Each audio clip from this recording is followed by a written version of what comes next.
بسم الله الرحمن الرحيم. السلام عليكم ورحمة الله وبركاته. How are you, my students? I hope that you're happy and healthy and ready for today's lesson, which is the project of Unit 4. Please open your workbooks, page 117. Open your workbooks, page 117. And you can look at this picture or the same picture on your book. You can see students having a test or an exam. I think the exam is pretty hard. You can notice from the expressions on the students' faces that the exam is a little bit hard on them. Study the picture and imagine how the students feel about the test. So study the picture. Study the picture. Look at the picture and study it. Notice their faces. Write notes on the cause and effect of their actions before writing the test. So we'll be filling the chart, of course. Write notes on the cause and effect of their actions before writing the test. Then write sentences to describe what they could have done differently to feel better about the test. Use past hypothetical conditionals. Use the past hypothetical conditionals. So this is the cause and effect chart. Then we, of course, will be writing here three sentences. So, for example, the first one, the cause, didn't pay attention in class. That's why they're having hard time in the test. Maybe they didn't pay attention in the class. This is the cause. The effect, they found the test difficult. So cause and effect. You can tell from the picture that maybe the student didn't pay attention in the class. That's why they found the test was difficult. So give me another one. Give me another cause and effect now that you understand how this exercise is going. So give me another cause and effect that you can tell just by looking at the picture. Okay, so let me give you what I wrote in the second one. Didn't study. So just as simple as that. The cause is that the student didn't study. So what's the effect? Of course, when a student doesn't study, we have lots and lots of effects. So, but here in our situation here, the effect would be failed the test. So later on, maybe they failed the test. Why? Because they or he or she didn't study. So the first one, didn't pay attention in class, found the test difficult. The second one, didn't study, failed the test. So give me a third one now, cause and effect. Yes, okay, very good. But let's see what I've written here. Studied through the night because they were sleepy. So a little bit here. Studied through the night because they were sleepy. Made mistakes. So they studied through the night because they were sleepy. So the effect here is that they answered the test, they didn't fail, but they made some mistakes. So of course, you know, the suitable way, the best way to study is to sleep well, of course. Don't study through the night, study through the day and sleep through the night. So here we have three causes. Didn't pay attention in class, didn't study, studied through the night because they were sleepy, and the effects here, found the test difficult, failed the test, and made some mistakes. Now we will be writing some sentences using these cause and effects. For example, the first one, if they had paid more attention in class, so we're talking about the first one here. If they had paid more attention in class, they wouldn't have found the test difficult. If they had paid more attention in class, this is hypothetical, of course. Did they pay attention in class? No, they didn't. They wouldn't have found the test difficult. So the effect here, they found the test difficult. This is the if clause, of course, and this is the result clause. So do the same thing for the second one. Didn't study, failed the test. This is an easy one. Yes. If they had studied, they would have answered more questions and, of course, resulting to not failing the test. So, if they had studied, because they didn't study here, so this is hypothetical. Did they study? No, they didn't. If they had studied, they would have answered more questions. And the last one, if they hadn't stayed up through the night, they wouldn't be sleepy. So if they hadn't stayed up all the night, they wouldn't be sleepy. Jumping to exercise K here, page 118. Move to page 118. Exercise K, writing. Write about a time you faced a dilemma. How did you make a decision about what to do? Do you remember the meaning of the word dilemma? Yes, it's being in a situation where you don't know what to do. What's the correct thing? What's the ethical, the moral thing to do? Just like Russ in the airport when he saw an old man falling on the ground and he wanted to catch his flight to go to his brother's wedding. So he didn't know what to do. What's the correct thing to do? To catch the flight or help the old man? But of course, we know what he decided in the end, just to catch the flight so he doesn't miss his brother's wedding. So again, exercise K, write about a time you faced a dilemma. How did you make a decision about what to do? So try to think of a time that you faced maybe the same situation, a dilemma, and try to remember what you did and how did you decide on what to do. How did you make a decision about what to do? So before you write, make notes in the chart. Describe the dilemma. What did you decide to do? How did you make your decision? What factors did you consider? How would things have been different if you had made different decision? How would things have been different if you had chose to do another thing? How old were you? Where would you have fit in Kohlberg's theory? So describe the dilemma, what did you decide to do, and so on. For example, I've written here, my friend cheating in the exam. This is my dilemma. I remember I saw one of my friends cheating on the exam. Of course, you can write about your own dilemma here. What did you decide to do? After the exam, I talked to my friend and convinced him to confess to the teacher. So I didn't blow the whistle on him.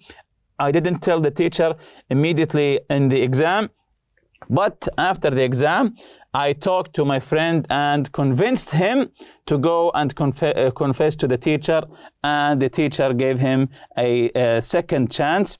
How did you make your decision? What factors did you consider? What factors did you consider?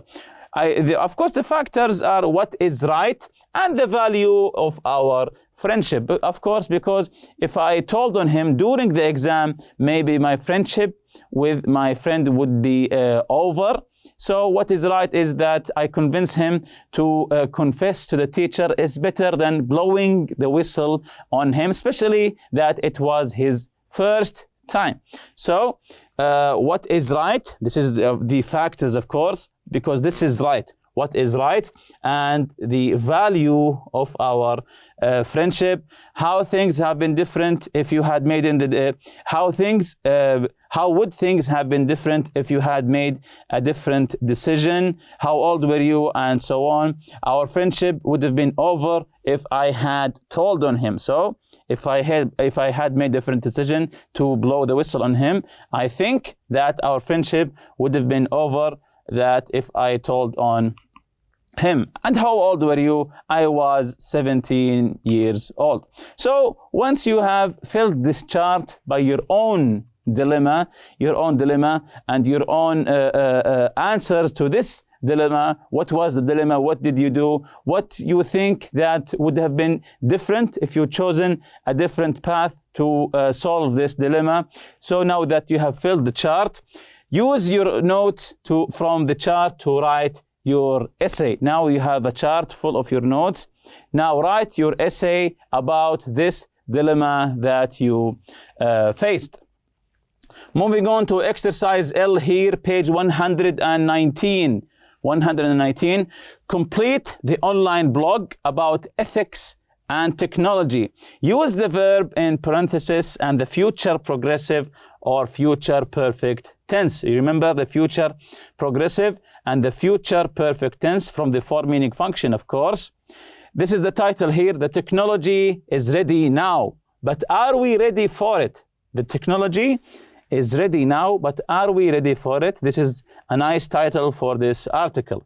So let's read it together and fill these gaps, because it says here, complete online blog about ethics and technology. Use the verb in the parentheses. Here, the verb we have become, use, attend. The first one is already done, the verb reach, and so on. We answer it by writing about the future progressive and the future perfect. So let's read it here together.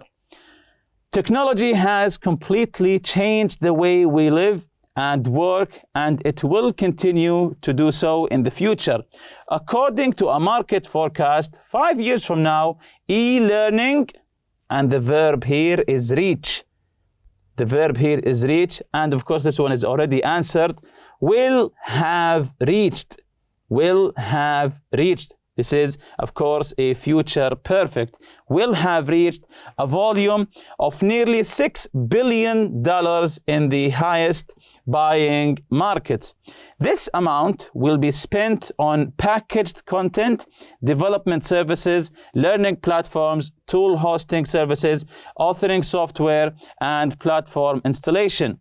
Higher education, and the verb become the largest buyer by the end of the forecast period. So, higher education, become the largest buyer by, notice here, by the end of the forecast period. And the verb here is become. So, do we use the future progressive, the future perfect? What to do here? So, let's see the correct answer here. Will have become. So, we use the future perfect. Will have become the largest buyer by the end of the forecast period. More than 3 million students in the US attended virtual schools. So, number 3, more than 3 million students in the US attend virtual schools. So the verb here in number 3 is attend. So the correct answer here is will be attending. So we chose here the future progressive. The future progressive will be attending virtual schools, because we're talking about something that will be in progress in the future. Something that will be in progress in the future. We're not talking about two events. Virtual schools and more corporations use e-learning platforms for the meeting and training sessions. So, more than 3 million students in the US will be attending virtual schools, and more corporations use e-learning platforms for the meeting and training sessions. So, number 4 here is use. So, what to write here? The verb here is use. And more corporations will be using. So it's the same thing. We're talking about something that will be in progress in the future. And more corporations will be using e-learning platforms for meetings and training sessions. Moreover, rapid developments in robotics and AI here meaning artificial intelligence, will mean that soon we will all be able to study or work remotely from the comforts of our home. We will send our robot to school or the office instead. By the year 2025, it's quite possible that some households will own a robot to carry out porter-style tasks, such as delivering and carrying packages. By 2030, experts believe that robotics develop so significantly that smart robots will be capable of performing autonomously. So, by 2030, experts believe that robotics So we're talking about two events here, two things. Yes, so we use the future perfect because we have two events here. By 2030, this is the first one. The second one, experts believe that robotics will have developed so significantly that smart robots will be capable of performing autonomously and make common sense decisions.